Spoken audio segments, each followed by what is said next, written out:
Savol: Men 20 yoshimda namozga kirganman. Undan oldingi namozlarning qazosini o'qiymanmi?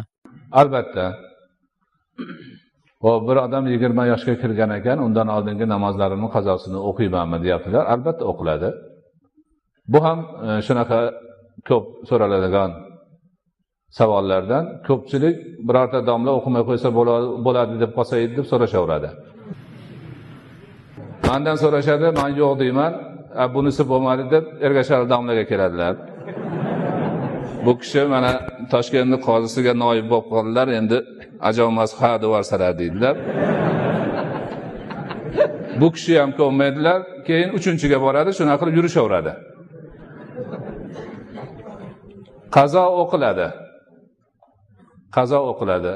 Azizlar, har bir ibodatni belgilangan vaqtida, aynan o'z vaqtida o'qishni ado deyiladi. Ado etishni. Bugun roza menga farzmi? Shuni tutdimmi? Ado etdim.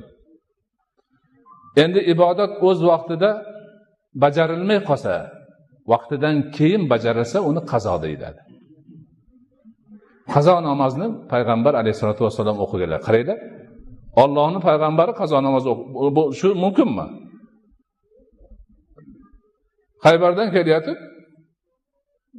Bir yerga tushib, yotib, uxlab, bomdodda quyosh yuzlariga tushganda uyg'onishganlar Rasululloh boshchiligidagi sahobalar. Allohning payg'ambari namozdan uxlab qolishlari mumkinmi? Mumkin emas. Shu siz bilan bizga shariat bo'lsin uchun Alloh qilgan qasddan.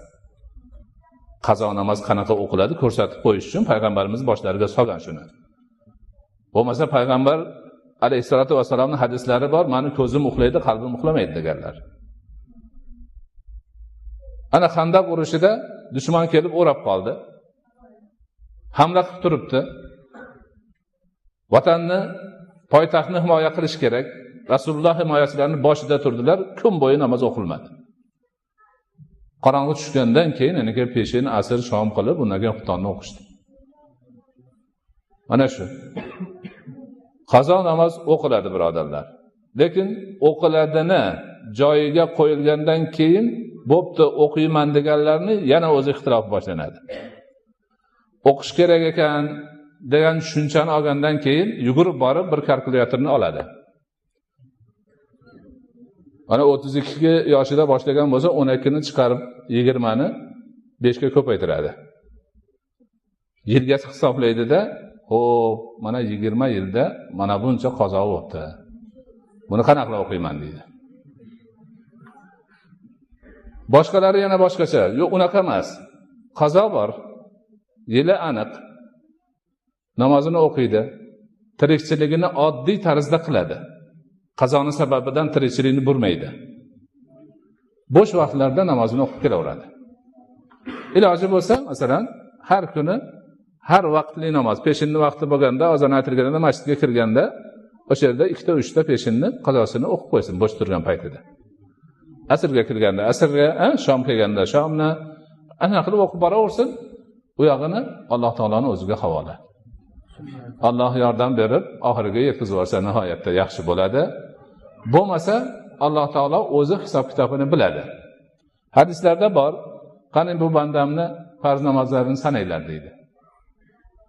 Kam chiqdi desa, sunnatidan qo'shinglar deydi. Alloh o'zi biladi. Tushunadingmi? Ba'zi bir odamlar shunaqa bo'lganligi uchun sunnat o'qimasdan, hech sunnat o'qimasdan farzni o'qish, nimani qazoni o'qish kerak ham deyiladi. Sunnatni o'qisa ham ma'nosi yo'q. Hech ma'nosi yo'q. Faqat qazoni e'tiborsiz qoldirib naflga urinib ketmaslik kerak. Qazo birinchi darajali narsa ekanligini unutmasdan shuni ado etishga, bajarishga harakatda bo'lish kerak.